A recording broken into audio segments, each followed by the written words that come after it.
missed. Yeah, I think you're big on the double speak today. I always do the double speak for the news you may have missed. Do you really? Yes, I always. just noticed it Because this it time. reinforces the idea that they may have missed it. Something like I feel like I missed something here, Steven. I Be don't know. silent! All So, right, go ahead, man. Get in there. speaking about the White House, Twitter praised for fact check on White House account. Fact checks are getting factual now. Fact check the propagandists, cheer one user. So conservatives on Twitter cheered after the official White House Twitter account was slapped with a community-based fact check on its recent claims about the Biden administration's Social Security policy. In a recent tweet that has since been deleted, the White House Twitter account stated, "Seniors are getting the biggest increase in their Social Security checks in 10 years through President Biden's leadership." Cross out, should be another fact check for cross out leadership for senility. So, yep. However, through Twitter's Birdwatch feature, which allows certain approved users the ability to annotate or add context, someone fact-checked the statement. So, underneath the White House tweet, a text box provided context of the statement explaining that the increase in Social Security is just a cost of living adjustment, or COLA, to compensate for inflation. It stated seniors will receive large Social Security benefit increases due to annual cost of living adjustments, which is based on the inflation rate. President Nixon in 1972 signed into law automatic benefit adjustments. Do you know why they deleted that tweet, Steven? Because instead of it pointing to his leadership as the result, it was due to his terrible spending and inflationary policy. That was the increase. They basically admitted, indirectly, that the Social Security, raise was due to his inflation. That he himself caused inflation. They're like, we can't have that. We can't actually claim that we caused inflation. That's not cool. So they had to backtrack so fast. I was pretty proud. It was funny. It was very, very good. All right, take us in, bro. All right, well, you got the next one. All right, so next one. This is from Newsmax. So the story is, House GOP preps 1,000-page report on politicized DOJ under Biden. All right, so according to Newsmax, Republican members of the House Judiciary Committee are reportedly preparing to release a 1,000-page roadmap Friday, so tomorrow, of potential investigations into how the Biden administration has politicized the Justice Department and the FBI. Boom! I love it. Love to see this kind of stuff. Representative Jim Jordan of Ohio, ranking member of the committee, has been gathering information from FBI and DOJ whistleblowers detailing allegations of politicized justice under President Joe Biden. This report is a roadmap of where Jordan will go. Lots of whistleblowers are coming out of the woodwork and complain about the FBI. Jordan is pursuing these vectors into the FBI. So happy to hear it. Steven, can you can you name even 1, 2, or 3 things that the FBI should be fact checked for or investigated for this year? Project Veritas raid. Yep. The raid on that pro-lifer. Yep, absolutely. Mar-a-Lago raid. Absolutely. I would say the investigation of the DOJ into parents at school boards. Yep. That should be investigated. I'd say the whole collusion with media. With big tech. With big tech. That and should of course, be Hunter Biden. Hunter Biden. Why are they not charging that poor boy? Yeah. They should. But yeah, so the reason this is important is because obviously the House is a guarantee. That is a given. It's not whether the Republicans will take the House, is how many seats they'll get. I'm hearing anywhere between 30 and 40. Yep. The Senate is also looking possible. We might not just get 52, but possibly 54, according to some reports. That's all good news because the House launches investigations. The Senate has to be the one to decide whether or not those investigations are prosecuted. So the fact that they're basically showing you that they intend to do it is good news, because one of the big fears we always have with Republicans is they get in there and they do nothing. This seems to at least indicate that maybe they're doing something. I'm happy about that. Take it away, Stephen. All right, so the next story. Sunny Hoskin likens white women who vote GOP for Roach's voting for raid. Sorry. That's not controversial at all. Oh, I thought I was going to sneeze. The View co-host Sunny Hostin is under fire for likening white women who vote Republican to roaches voting for a raid. Hostin made the controversial comment on Thursday's episode of the ABC daytime show as she and her co-host discussed next week's midterm elections. Hostin expressed surprise that women are planning to cast their ballots for lawmakers who celebrated the recent overturning of Roe v. Wade. I read a poll yesterday that white Republican suburban women are now going to vote Republican. It's almost like roaches voting for a raid, right? Hostin remarked. Her comparison was rejected by Republican co-host Republican. Big, huge quotation marks there. Yeah. Like, say it like, Dr. Evil. Her Republican. Republic shill, Alyssa Farah Griffin, who angrily snapped, "That's insulting to the voter." You think? Gosh. Hostin's remarks sparked controversy on Twitter, which was branded disgusting and appalling. This type of rhetoric is absolutely appalling, and Sunny Hostin should be fired by ABC, one user declared. Good luck on that. Yeah, good luck with that. If Whoopi wasn't for saying the Holocaust in Nazi Germany wasn't about race, good luck. I like that the follow-up to the person said, this type of despicable language was used during the Nazi Holocaust, communist purges, and the Rwandan genocide. Because they did. They compared the people to like filthy, disease flea-carrying rats. And if you actually watch the beginning of the movie Inglourious Basterds, that's the main villain. He kind of like makes an entire analogy about how Jews are like rats, and they basically, they deserve to get what they get and all that. Do you know who else actually made a comment similar to that, Stephen, this week? Hillary Clinton. She basically said that Republican voters are too stupid to know what's good for them.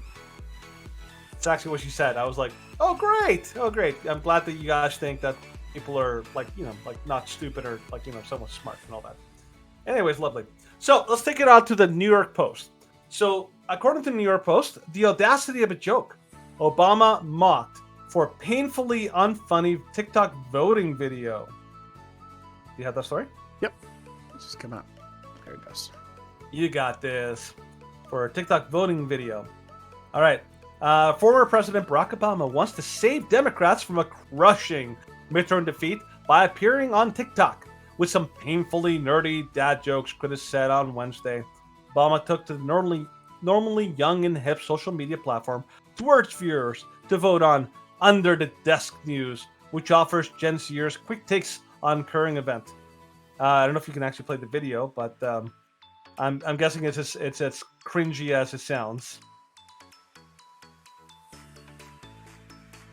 The desk is kind of my thing. I mean, but here's the thing: you can stay for now, but when it comes time to voting, you're gonna have to get up. So you can't stay here. You're gonna have to take a little bit of time to vote. It's now a bad time to say that I voted for McCain in 2008. As long as you voted. Oh boy, this is it's funny when Barack Obama was in actual office, he was praised and lauded for being so funny, being so hip and with it. I think they had this one where that actually came back to bite him. Remember that one where he was reading angry texts? Okay, here. Let's watch the whole thing. There's our whole thing here. It's Monday night, and here's what's happened. B, what are you doing under my desk? Well, under the desk is kind of my thing. I mean, but here's the thing: you can stay for now, but when it comes time to voting, you're gonna have to get up. Because you've got climate change legislation on the ballot, you've got gun safety, and if we can elect more pro-choice members of Congress, we can reinstitute Roe versus Wade as the law of the land. So you can't stay here. You're going to have to take a little bit of time to vote. It's now a bad time to say that I voted for McCain in 2008. As long as you voted. It's okay. Go to iwillvote.com and I will see you at the polls. Yikes. That wasn't even funny. Nope. There was nothing funny about that. It wasn't even clever or anything like that. It was basically just I'm going to push Democrat talking points. Yeah. Because we still think that for most voters, that abortion is most common and most prevalent thing that they're thinking about. Which, for a lot of Republicans and a lot of Christians, it is. Yes. But for most Americans, abortion is not their number one issue. Being able to afford their house, being able to afford gas, and being able to afford groceries and crime are their biggest issues. Yeah, like the issues that the Democrats want to push, climate change, like gun control, and what was the last one? Abortion. Those don't even reach the 10% mark. None of those do. Like they're so low on people's like radar. This is why Democrats are being absolutely like hammered in these midterms. So glad to see it. They deserve it. They're like literally like the worst party ever. Seriously. Anyways, man, take it on to the next one. All right. So, What you got? Maryland school silent after video shows students inappropriately touching in suspended trans teacher's classroom. My goodness. You didn't see this. So, school silent after a viral video appears to show students inappropriately touching in the classroom of a teacher who was suspended 1 month ago, according to parents in the district. Video appears to show students engaging in sexual acts and someone dressed as a banana in stockings. An Anne Arundel County School District parent told Libs of TikTok. And the video took place in transgender teacher Willa Hord's classroom. Hord is the supervisor for the school's Gender Sexuality Alliances Club. Sorry. Yeah, I know it has potentially sensitive content. Let's watch it anyway, because we must expose the evil.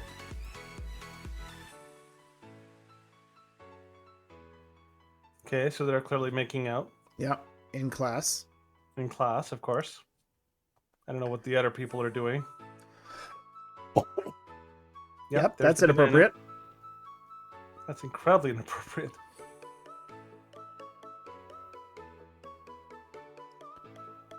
I don't know why they And do it 3 times. yeah, but they're okay. wearing like fishneck stockings. Is that what they're doing?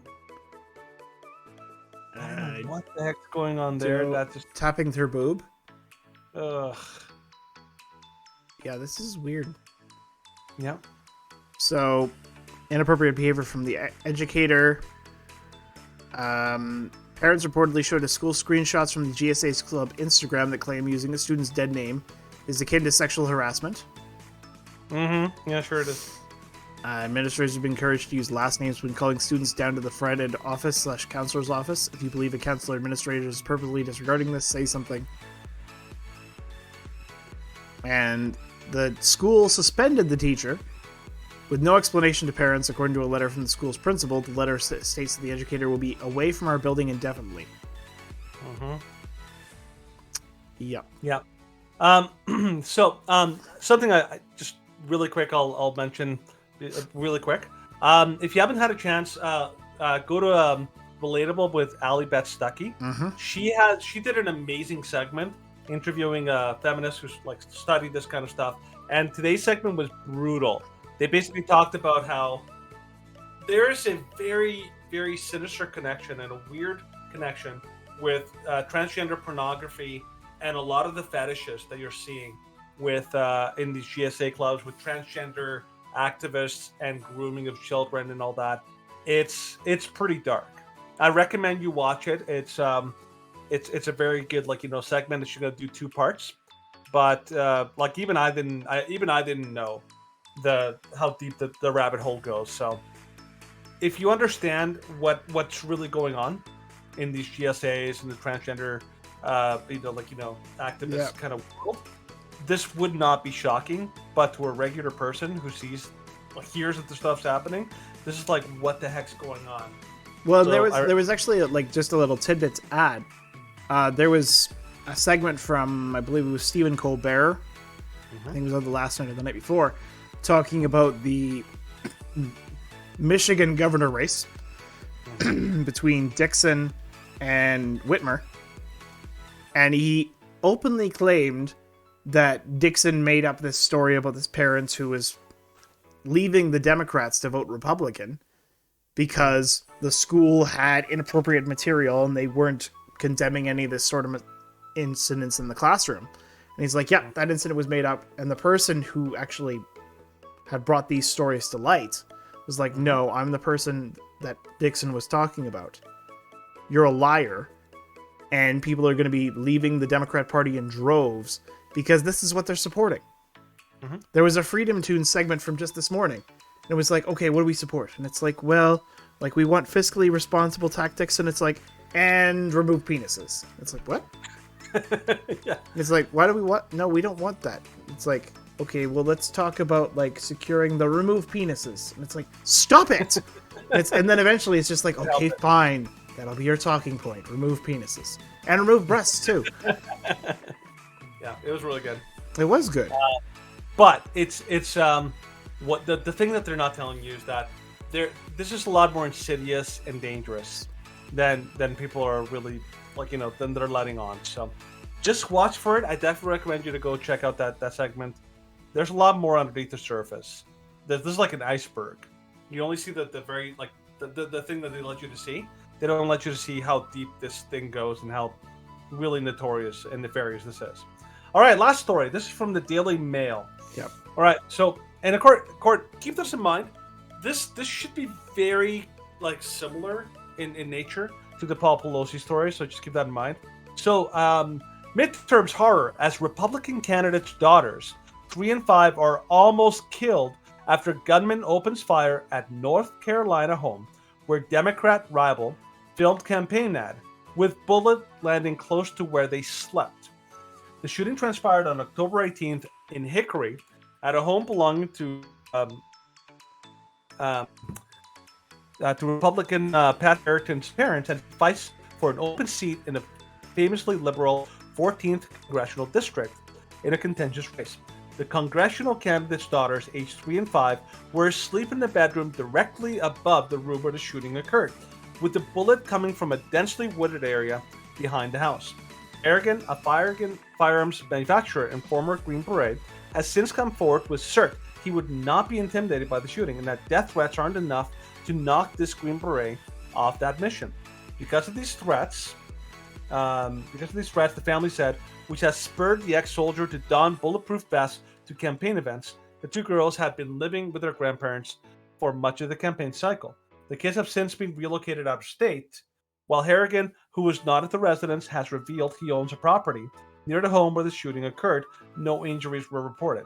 The FBI launched an investigation of the gunman shot the home of relatives of a Republican running for Congress, with the bullet landing just feet away from the children. So basically, what's going on here is this happened on October 18th. Do you remember when the Paul Pelosi story happened? It came to light on. It was big things on Friday morning. Yeah, so Friday morning is when it happened. That would be October 28th. Okay. This attack on this Republican happened 10 days earlier. October 18th. I just looked at it, a little over 10 days earlier. Now, the funny thing is we haven't heard a peep about this. I hadn't even heard about it. I didn't even know that this had happened. But the crazy thing about this is that while Paul Pelosi, you could actually make, at the best case scenario, this was just some crazy guy hopped up on drugs that just happened to get into his house somehow. Or you can make the worst case scenario that this was far more nefarious and all that. But that guy, it was an opportunity kind of a thing. Here, this was an intentional attempt to harm people, including this Republican candidate. These are so much worse, because while that guy was just an opportunist, it's an actual attempt. And if his daughters had actually been shot, that would have been horrifying. The fact that we don't hear about this kind of stuff should really make you wonder about how desperately the Democrats are trying to control the narrative. This is why the whole Twitter thing is good news, because we're hoping that that there'll be at least an opening where real free speech will actually be able to come through. But we'll see. We'll see what happens. So yeah, that's all I got.